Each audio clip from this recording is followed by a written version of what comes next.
Hello dear students, Assalamu alaikum. How are you? I think you are very well by the mercy of Almighty Allah. Welcome to my another class on right form of verb. I think today's class is very much important for you because today I am going to discuss 15 important rules which are not only important for the right form of verb but also important for the completing sentence. So dear students, no more talking. Now let us start our today's discussion. Okay. Our today's class start with the number 31. And what do we see in 31? It is high time we change our eating habit. Okay. If we find it is time or it is high time. If we find in any sentence it is time or it is high time. And if we find the subject before the bracket, please notice the sentence. If we find subject before the bracket, then we have to change the present form of the bracket into past form. Okay? That is to say that the verb of the bracket must be past form. So here we see that it is time we. There is a subject here. There is a subject here. So for this reason, the answer is changed. So try to remember the rules. If we find it is time, it is high time with subject before the bracket, then the verb of the bracket must be past form. Okay? Okay, now I am going to the next number, 32. Okay, 32. Here we also see time. It is time, it is high time. But there is no subject here. Please follow the rule. If we do not find any subject before the bracket, then we have to use to before the verb of the bracket. It is time to sleep. It is time to sleep. Please follow the answer. If we find only it is high time and it is time and there is no subject before the bracket, then we have to use the base form, that is the present form, and before that verb we have to use only to. So the answer is it is time to sleep. Okay? Dear students, I am going to the next number. Okay, these are the conditional sentences. These are the conditional sentences which are very much important for you, I think. Okay. Number 33 we see, if you come, I go. Okay, the answer is I shall go. Then what is the rule here? Please follow me. If any sentence begins with the word if, okay. If we find the word if at the very beginning of the sentence, and if that sentence becomes the present indefinite tense, then the next sentence must be future indefinite tense. So here we see, if you come, this is present indefinite tense. If you come, this is present indefinite tense. So the answer is I shall go. So try to remember the rule very well. If the first sentence begins with the word if, and if the first sentence becomes the present indefinite tense, then the last sentence, that is the sentence the next sentence must be future indefinite tense. Okay. I am going to the next number, 34. If you came, here we also see that the sentence begins with the word if, and this is the past indefinite tense. So the rule is that if any sentence begins with the word if, and if that sentence becomes past indefinite tense, so we have to use would or should.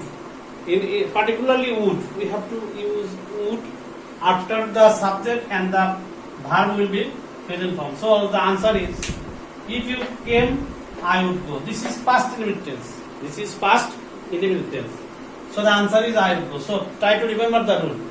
If the sentence becomes past indefinite tense, if the sentence begins with the word if and that sentence becomes past indefinite tense, then we have to use would after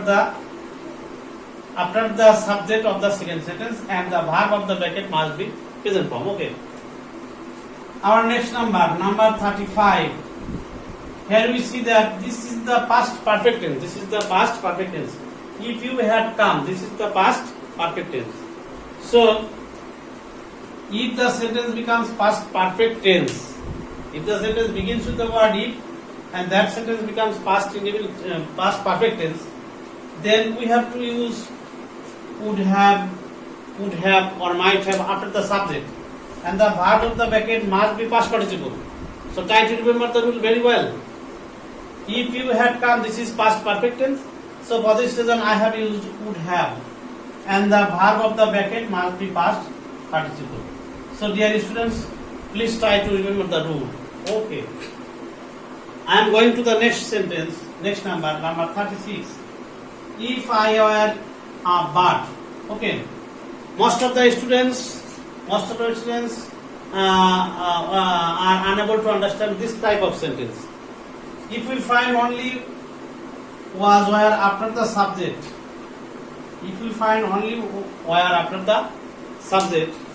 then we have to use would or might after the subject of the second sentence. Okay, please follow me. If I were a bird, this is the past indefinite tense. If we find only were here, and this is past indefinite tense, so the second sentence after the subject of the second sentence we have to use would, and the verb of the bracket must be present form. Okay, please remember the rule.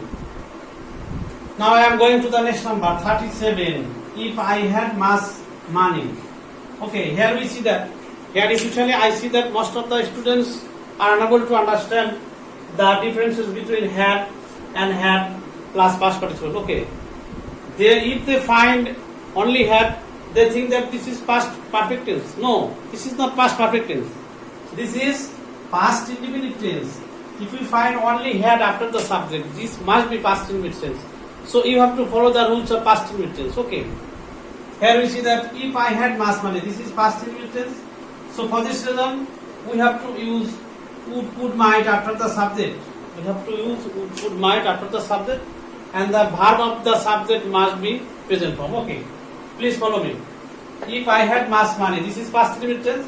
So the answer is I would help the poor. So dear students, please try to remember the rules. These are very important for you. Okay. Our next number 38. If the first sentence begins with if plus subject plus had plus been. If we find in the first sentence, if plus subject plus had plus been, then we have to use would have, or might have. Please follow me. We have to use would have, might have after the subject of the second sentence. And the verb of the bracket must be past participle. Okay. Here we see. If I had been a poet, I write poems. Okay, the answer is if I had been a poet, I would have written poems. So try to remember the rule again.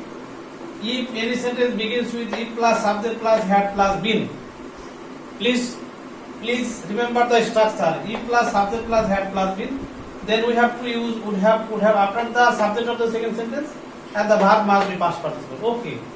Dear students, I am going to the next number, that is 39. Please follow me. This is also very important for you.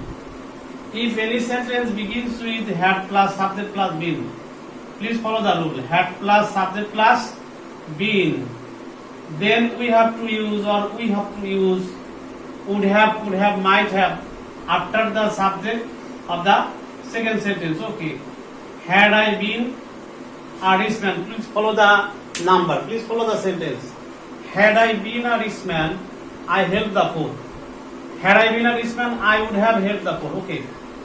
Here the verb of the bracket must be past participle. Here the verb of the bracket must be past participle. So please try to remember the rule again. If any sentence begins with had plus subject plus been, then we have to use would have, or might have after the subject of the second sentence, and the verb of the bracket must be past participle. Okay, dear students, I think that you have understood clearly. Next, I am going to the another number 40, please. This is also very important for you. If we find cannot but or could not but before the bracket, if we find cannot but or could not but before the bracket, then the verb of the bracket must be present form. Okay, I cannot but or I could not but go there. So the answer is only go. This is the present form of the verb.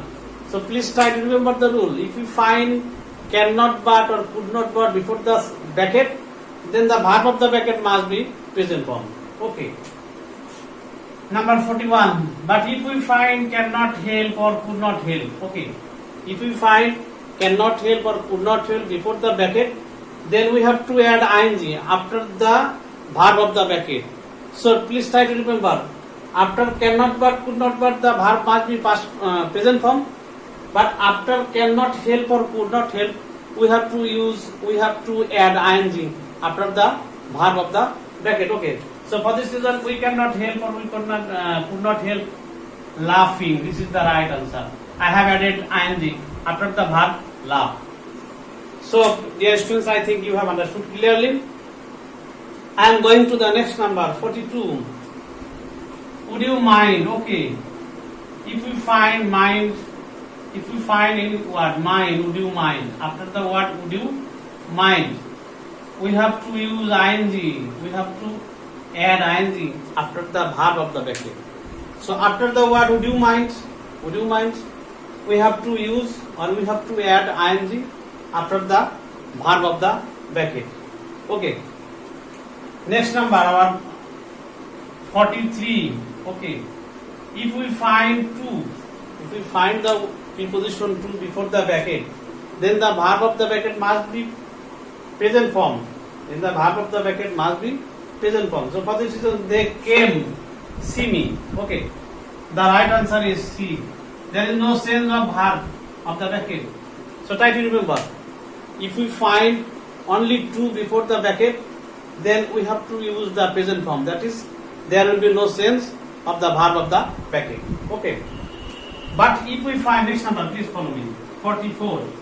If we find another preposition like of, by, in, without, in this kind of preposition, if we find of, by, with, without, in this kind of preposition, then we have to use ing after the verb of the bracket. So for this reason, I never think of go there. Okay, here we see that the preposition of. So for this reason, I have added ing after the verb go. So dear students, please try to remember. If we find only to, then the verb must be present form. But if we find another preposition instead of to, like of, by, without, then we have to add ing after the verb of the bracket. Okay, dear students, I am going to the last number for today's discussion. This is also very useful for you, I think. If we find be verb plus used to, be used to, accustomed to, look forward to, with a view to, adhere to, in this type of word, this is the phrasal words, then we have to use or we have to add ing after the verb of the bracket. So please follow the example. I am not used to tell lies, tell a lie. I am not used to telling a lie. So here we see be verb plus used to. So if we find only to before the bracket, then we have to use present form. But if we find to in any phrasal words like be verb plus used to, accustomed to, look forward to, with a view to, in this type of words, then we have to add ing after the verb of the bracket. So dear students, I think that these rules will be very much useful for you. So see you in my next class. I am going to take my leave today. Assalamu alaikum.